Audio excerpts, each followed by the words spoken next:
kulendi.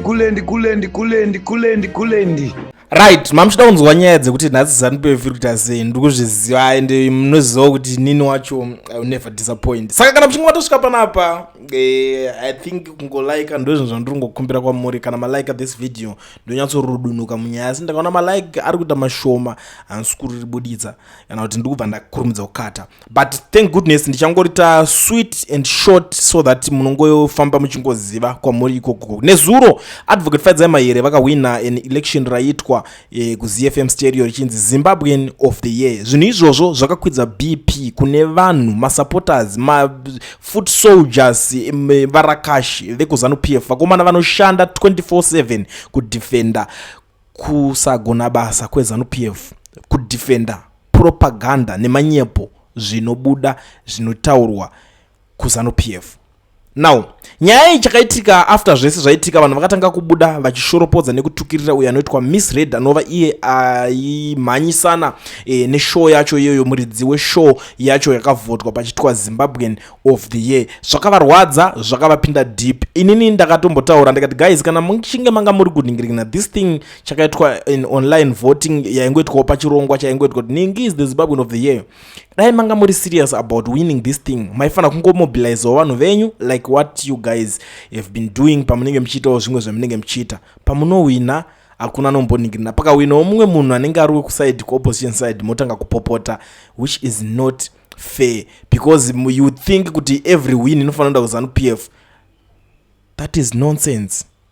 I wonder kuti gore richatwa free and fair election vanhu ivavo vachaenda kupi. But zvichakadaro zvakapinza ZiFm stereo papressure yekubuda vachidenounce vachitaura kuti isusu hatizvizive zvinhu izvozvo zviri kuitika, zvinova izvo zvinhu zviri mutsamba iri panapa yandauya nayo kuti ndiite sei ndikuone sei. ZiFm stereo yakabudisa tsamba ichitaura kuti zvoni, we have noted the reactions and questions surrounding content aired on the Rush this week.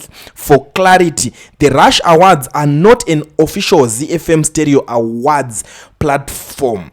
They are light-hearted, audience-driven content feature reflecting the views of the Rush listeners, not the station as a whole. Winners is selected categories including Marshall Munet's sports, arts and culture, Loveness Minato of the Albino Charity Organization of Zimbabwe, Community Impact, Andre Zitzman of the Bitumen World Leadership Influence, and Chipo Zinotwe and Vambo AI Innovation Entrepreneurship. For the overall Zimbabwean of the Year category, audience were invited to nominate and vote for Zimbabweans who dominated headlines or generated significant public conversation during the year's nominees. Ndo pakazobuda anafadzai here nanani pachingoenda list ravo, the list is endless, vachizotaura saka panozonzi pazowina chinchi, because their problem was chinhu ichocho charigwa, next time apa panoitwa that election, as if the election iro rinoningirina. Imagine ndakazvitaura, what more muchikwira BP ne-election risina kana basa rese, risina kana kwarinoverengwa, is just ngonzi who was the Zimbabwean of the Nigerian, is just for entertainment, mokwira BP nezvinhu zvidiki zvakadaro. What more pakanzi general election monzi mimi party yenyu yajikiwa. What are you going to do? Makutsvaga masimba, mapowers ekuti how can we ban this program? How can we stop this ningirikini? How can we fire this DJ anga achita chinhu ichocho? Which is nonsense. We don't like that. Mazimbabweans vangangoita chavangoda ngavangoita sekudaro. Inini, that's my opinion panyaya yacho yoyo. To me it doesn't make sense kuswera muchizoforsa the whole radio station kuti itange kupindura zvinhu izvozvo, because papa kubuda matsamba, ndichakuinzirai tsamba yacho yakanyorwa vanhu veZiFm stereo vachiudzwa kunzi mimi munofanira kusiya zvinhu zvamakaita izvozvo, otherwise munofanira kuanzi kunoverify, munyatsoona kuti ndo mavhoterwa achakaitwa rechinhu ichocho. Hapana any rigging kana chi, and that thing achinangana nebasa rese is just for content purpose. Kana munga muchichida zvekutodaro, azvichakatonza even ZiFm stereo yacho iri kutora kuti isu hatitori nei nazvo ezenigirikini, izvi zvingori platform yangangoiswawo iri ngori paprogram, hazvina chekuita the whole platform, but zvinhu zvinoitwa paprogram inoitwawo nemumwe munhu. Saka what is your problem exactly? Zvikusvika pakuda kutothreatina ZiFm stereo kuti hanzi ngavatorerwe license yekuoperata zvinhu izvozvo because isusu takuda manigirikini ari patriotic muZimbabwe. Vanhu veZanupf dambudzimwe rimwe vari kuita ndere kufunga kuti kuva patriotic kusapota ZanuPF, that's nonsense.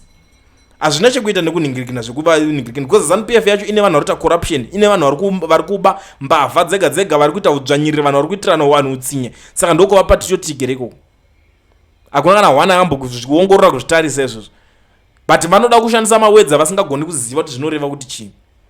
Ndo zvimwe zvezvinhu zvatiri kuramba. Saka ndatisingadzi tombotangira panapa warm up, mungazofunga pamwe nyaya dzenhingirikini pamwe nhasi handisi kuda ndiye ndichitoda Coolien TV team VAT asi vanhu vachishamsika. Coolien TV haichadzika, saka subscribe wozolaika, nechawana zvisapana chichazosha. Everybody say Coolien, Coolien, Coolien, yeah. Information need brilliant, brilliant, brilliant, yeah. Everybody say Coolien.